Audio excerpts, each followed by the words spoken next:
घूमत मेरो छोड़ दे द्वारे पे जेठ मेरे आरे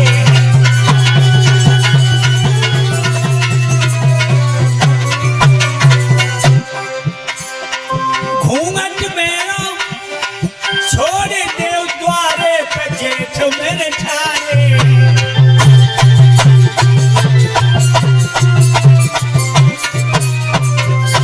तो मनसुआ बोलो बलराम भैया देखो बाबन का और सबातन करियो और जान जो गोरी को घूंघट खोल दो।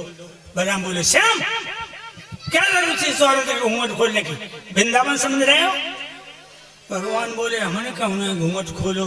बे पूछती थी तुम कहाँ थे आए, आगे चल कन्हैया आगे ना हुआ रे दैया बहू की दोनों नन्हे छत पे बैठा दी और जो उन्हें घूंघट खोलते देखो ये नन्हे वैसे उतरी वही होती हैं, ये जितनी नन्हे होती हैं ये भाभी की प्राणन की भूखी होती हैं। ननद व्याकरण शास्त्र लगाओ, ननद चाहे भाभी पेट काट के दे, चाहे छुपाए के दे, चाहे कितना दे, ननद हमें कच्छ में दो, हमें कच्छ में दो। यानी जो कभी भाभी पे खुश न हो वो नंद है। दोनों नीचे आई और बोलिए हमने सब देख लो।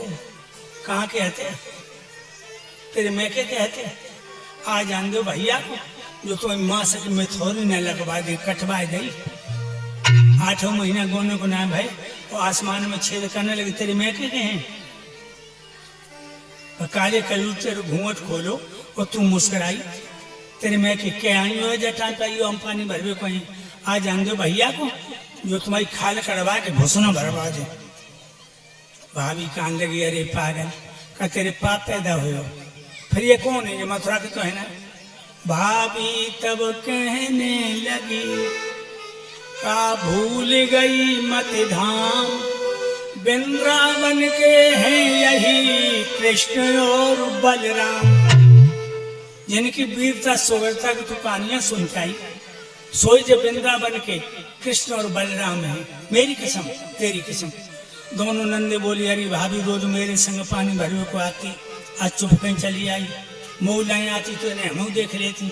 अब हमें जब बताओ इनमें कन्हैया कौन है बलराम कौन है? भाभी कहने लगी नहीं बताएं। दोनों नन्हे बोली मेरी अच्छी भाभी बता दी, मेरी अच्छी बात बता। भाभी कहने लगी भैया तो और कह लो नहीं बताएं। दोनों नन्हे बोली हम भैया तो कछु नहीं कहें, हमारी कसम तुम्हारी कसम। भाभी कहने लगी कसम खाई ही हो और भैया तुमने इतनी बात कही और उनने हम तो तू कर दी तो परो नंदो लिवान है ऐसी ऐसी बातें बताएं उन्हें जो घरे जाके मट्टी तेल डाल सुलगा दे जाओ।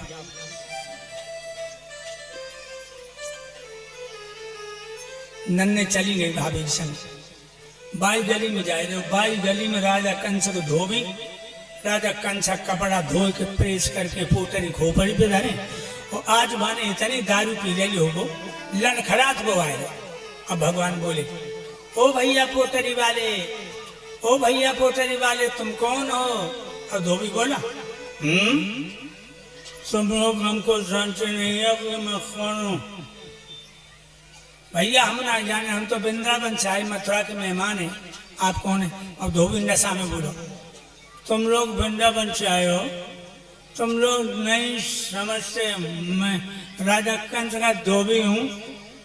भगवान बोले बहुत अच्छे मिले, तुम कंस के धोबी हम कंस के मेहमान, कपड़न थे परेशान, जल्दी में आए 2 दिन के लिए कपड़ा हमें भाड़े पे दे दो, हमारी राजा के दरबार में शोभा बन जाएगी और मैं तुम्हें भाड़ा दे दूंगा। धोबी ऐसा क्या कहा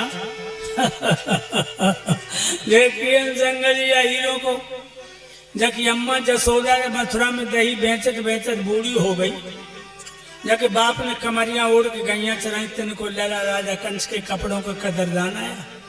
है हीरो एक तरफ हो जाओ। मनसुखा कहने लगो होश हम बोल रहे हैं कि लट्ठे में खोपड़ो चटक देते रहो, नशा हिरन हो जाएगा। आगे बढ़ के भगवान ने 2 उंगलियों को तमाचा धोबी के गाल में मारो, धोबी को सर कट के जमीन पर गिर पड़ा। बोलो आनंद कंद भगवान की। मारा गया धोबी। ये वही धोबी था जिसने त्रेता युग में मैया सीता को वनवास दिलवाया था, मार दिया। उल्टे सीधे कपड़ा पहनने लगे। तो लोग दर्जी आए के बोलो कि दीनानाथ इन कपड़न को काय को सत्यानाश करो, ला हम पहना दे।